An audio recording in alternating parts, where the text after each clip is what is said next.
Hello guys, in today's video I'm going to show you how to fix when Elementor is not running because your PHP version is outdated. If you have this message somewhere on WordPress, then you need to update your PHP version if it's not done automatically.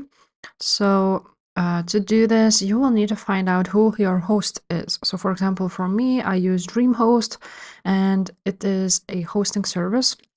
So make sure you find who is a host for you. And after that, you want to go ahead and find where to change it. So for me, it is on DreamHost itself. And when I go here to manage my website, there are these settings. And you may find it here on your hosting service too.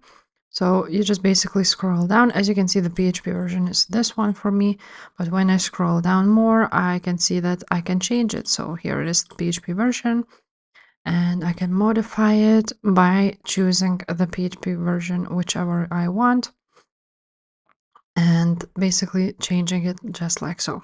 And after that, just click change. So after doing this, your Elementor should start working just fine.